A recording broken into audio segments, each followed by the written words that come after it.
নমস্কার, আমার বিন্দাস বাঙালি চ্যানেলে সকলকে জানাই স্বাগত। সকলকে পাশে থাকার অনুরোধ রইল। আর ভিডিওটা ভালো লাগলে একটা লাইক, শেয়ার, কমেন্ট আর চ্যানেলটিকে সাবস্ক্রাইব করে দেবেন।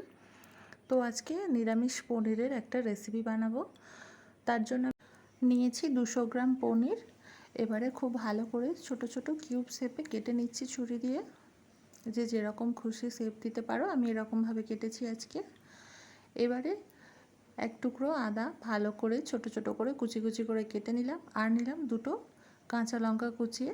এবারে একটা মশলা রেডি করব। তার জন্য নিয়েছি অল্প একটু মৌরি, দুটো এলাচ আর অল্প একটু চারু মগজ। সাথে কেউ কাজু বাদাম চাইলেও দিতে পারে, কিন্তু আমি আজকে কাজু বাদামটা দিইনি। এবার কড়াইয়ের মধ্যে দিয়ে দিয়েছি সাদা তেল। তেল মিডিয়াম গরম হয়ে যাবার পরে দিয়ে দিয়েছি পনিরটাকে এরকম হালকা ভেজে তুলে রাখলাম। এবার ওই একই তেলের মধ্যে দিয়ে দিয়েছি জিরে আর শুকনো লঙ্কা ফোড়ন। জিরের ফ্লেভারটা বেরিয়ে যাবার পরে তারপরে দিয়ে দিয়েছি কেটে রাখা আদা আর কাঁচা লঙ্কা কুচি। তো দিয়ে কিছুক্ষণ নেড়ে নিয়েছিলাম যতক্ষণ না আদার কাঁচা গন্ধটা চলে যায়। তারপরে দিয়ে দিয়েছি হলুদ গুঁড়ো, শুকনো লঙ্কার গুঁড়ো দিয়ে আবারও কিছুক্ষণ কষিয়ে নেবার পরে দিয়ে দিয়েছি টমেটো। এবার মশলাটা এরকম কষানো হয়ে যাবার পরে দিয়ে দেব যে মশলাটা গুঁড়ো করে রাখলাম, জল ছাড়া গুঁড়ো করতে হবে, সেইটা এর মধ্যে দিয়ে দিলাম।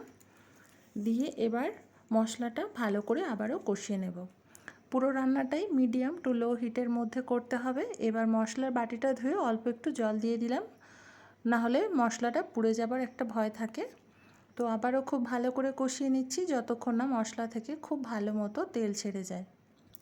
মশলাটা এরকম কষানো হয়ে যাবার পরে দিয়ে দিতে হবে ফেটিয়ে রাখা টক দই।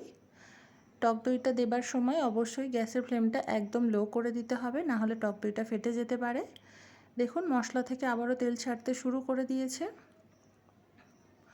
আর পনিরটা ভেজে রাখার পরে পনিরটাকে নরম রাখার জন্য নর্মাল টেম্পারেচারে রাখা জলের মধ্যে পনিরটাকে ভাজার পরেই দিয়ে দিলে পনিরটা একদম সফট থাকবে ভিতর থেকে।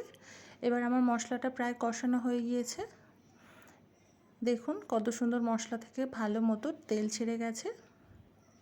এবারে দিয়ে দিচ্ছি পরিমাণ মতো জল। আমি নর্মাল জলে দিয়েছি, গরম জল দিইনি আজকে। এবার ঝোলটা ফুটে যাবার পরে দিয়ে দিতে হবে স্বাদ মতো লবণ আর দিতে হবে চিনি। যেহেতু টক দই দিয়েছি তো তার ব্যালেন্সটা করার জন্যই চিনি দিতে হবে। এবারে দিয়ে দিলাম ভেজে রাখা পনিরটা, দিয়ে হালকা হাতে ভালো করে নেড়ে নিলাম।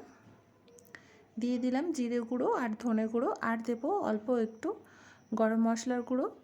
যেহেতু নিরামিষ তরকারি, এই যে দেখুন কেমন হয়েছে। ভিডিওটা ভালো লেগে থাকলে সকলকে পাশে থাকার অনুরোধ করব, আর একটা লাইক, শেয়ার, কমেন্ট আর চ্যানেলটিকে সাবস্ক্রাইব করে দেবার অনুরোধ রইল। আমার তরকারিটা প্রায় হয়ে এসছে, কারণ পনিরটা দেওয়ার পরে আর 2 মিনিট মতো ফোটাতে হবে, বেশিক্ষণ ফোটানো যাবে না। এই যে তরকারি নামিয়ে নিয়েছি। দেখা হচ্ছে পরের ভিডিওতে। টাটা।